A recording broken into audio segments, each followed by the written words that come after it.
ఇంకా కొద్ది రోజులైతే ఇప్పుడు ఊళ్ళల్లోకి పోతే ఊళ్ళల్లో ఎవరు ఉంటలేరు, వ్యవసాయం చేసేటోళ్ళు ఎవరు లేరు, పోతానే గ్రామాలన్నీ. But then how do we live? ఏం సెల్ ఫోన్తో బతుకుతామా? ఏఐతో బతుకుతామా? అల్టిమేట్గా మనం ఎంత పెద్ద విమానం ఎక్కినా బువ్వ తినాలి కదా బతకాలంటే. The production is the source. కనుక dignity of labour is the fundamental thing. ఆఖరిగా అంబేద్కర్ బుద్ధిజం తీసుకున్నాడు కనుక ఒక సేఫ్ గార్డ్ ఉంది, అది దాంట్లో ఉన్న డెమోక్రాటిక్ విలువ. అయితే దాన్ని రిఫార్మ్ చేయాలి. ఈ మాంక్ సిస్టమ్ పనికిరాదు. తర్వాత దేవునికి ఒకే భాష అర్థమవుతుంది అనేదంతా అర్థరహిత సిస్టమ్ నాకు ఇంకోటి కనపడదు. దేవుడు అన్నప్పుడు అన్ని భాషలు ఆయన సృష్టించాడంటారు, అల్లా అన్ని భాషలు సృష్టించాడంటారు, వాళ్ళు ఒక అరబికల్నే ప్రేయర్ చేస్తారు. దేవుడు అన్ని భాషలు సృష్టించాడంటే వీళ్ళు సంస్కృతమే. నేను వయంనాడ హిందూ రాసినప్పుడు ఒక ఆయన ఫోన్ చేసి నన్ను బాగా తిట్టాడు. అరే నీకేం పిచ్చి లేచిందా, ఇట్లా చేస్తున్నావు, ఎందుకు రాస్తున్నావు పుస్తకాలు అంటే, నేను ఈ ప్రొఫెసర్షిప్ నాకు వద్దు, నాకు తిరుపతి గుడిలో పూజారి వృత్తి ఒకటి దొరికితే నేను పోతా ఆడికి, ఈ ప్రొఫెసర్ వద్దు అంటే, నువ్వు సంస్కృతం వచ్చా నీకు అన్నాడు. నేను దేవునికి సంస్కృతం ఒకటే వచ్చా, నేను తిరుపతి వెంకన్నతో ఇంగ్లీష్లో మాట్లాడితే ఆయన నాకు సంస్కృతం నేర్పుతాడు. That's what God's duty is. మీరు ఎందుకు సంస్కృతం ఒకటే అంటున్నారు? ఇది గాడ్ రోల్ కాదు అది. కనుక బుద్ధునికి ఒక పాలైన వచ్చా, బుద్ధం శరణం గచ్చామి, no, that's we have to reform. అందుకని రిఫార్మబిలిటీ ఉండాలన్నాడు అంబేద్కర్, ఏఐ చెప్పింది దాని ప్రకారం. అండ్ బుద్ధిజంలో కూడా ఉండాలి. సో ఇప్పుడు మనం చేయాల్సింది ఏంటి అంటే, తెలంగాణ ఒక మోడల్ స్టేట్ కావాలంటే తెలంగాణ ఎడ్యుకేషన్ ఒక మోడల్ ఎడ్యుకేషన్ కావాలి.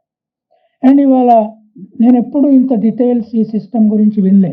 నేను ఉస్మానియాలో మొదలుపెట్టిన, నేను 74లో ఉస్మానియా ఎంట్రన్స్ రాయడానికి వచ్చిన, మొదటిసారి ట్రైన్ ఎక్కిన.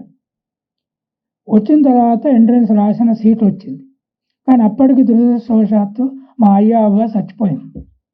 కానీ నా కోరిక ఏముండే, ఎంఏ కావాలని కాదు, అరే మా అయ్యవ్వ బతుకుంటే ఆర్ట్స్ కాలేజ్ ఒక్కసారి చూపెడితే ఎంత బాగుండు అని. అది ఎంత పెద్ద బిల్డింగ్, అది దాని ఇమేజ్ అప్పుడు నా కళ్ళల్లో అట్లా ఉండేది. అట్లా అక్కడి నుంచి వచ్చినాం మేము. ఇవాళ అంబేద్కర్ చేయబట్టి ప్రపంచం అంతా తెలిసే పుస్తకాలు రాసిన కోటు సూట్ వేసుకొని బూట్ వేసుకొని తిరుగుతున్నాం. బట్ ఈ తెలంగాణ గత 20 ఏళ్ళుగా చదువు సర్వనాశనం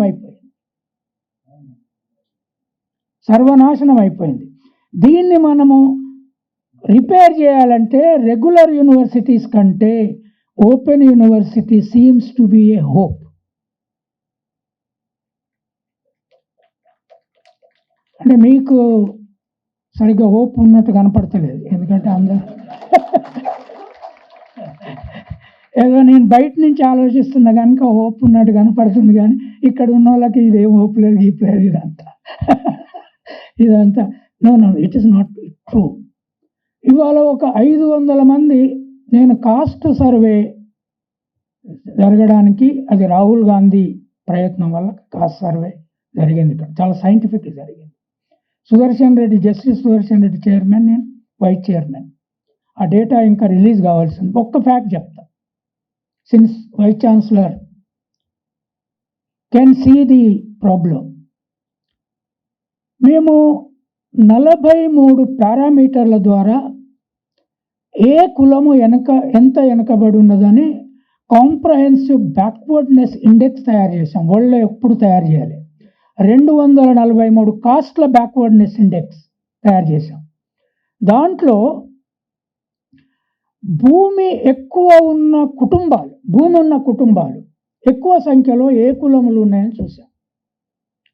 ఊహించి చెప్పగలరా మీరు? ఇక్కడ దీప్తి ఉన్నది, she was our scientific assistant. ఆమె ఏదో నా మీద అభిమానంతో వచ్చినట్లుంది గుట్టెక్కి.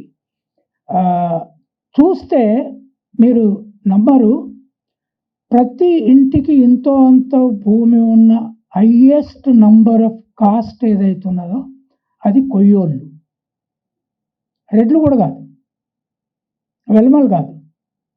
ఒక కుటుంబానికి 100 ఎకరాలు ఉండొచ్చు, కానీ చిన్నదో పెద్దదో అయ్యే ఎక్కువ మంది కార్యక్రమం ఏమున్నది, అది పోడు భూమి, అది పంట పండని భూములైనా ఉన్నాయి వాళ్ళకు. కానీ poorest of the poor community ఏదంటే మళ్ళీ కోయలే. 34% కోయలకు ఎలక్ట్రిసిటీ కనెక్టివిటీ లేదు. 27-28 దీప్తి వాళ్లకు నీటి కనెక్టివిటీ లేదు కొయ్యలకు. లంబాడీలు చాలా బెటర్. తర్వాత బీసీలలో కూడా చూసాం, హయ్యెస్ట్గా ప్రతి ఇంటికి ఇంత భూమి ఉన్నది ఎవరు, ఏ కులము అని. బీసీలలో 94-95 కులాలు ఉన్నాయి చూసాం. ఏ కులమో తెలుసా? నా కులం, కుర్మోళ్ళు ఉన్నారు. కానీ లోయెస్ట్ ఎడ్యుకేషన్ బీసీల లెవెల్కి ఉన్నదంటే మళ్ళీ కుర్మోళ్ళే.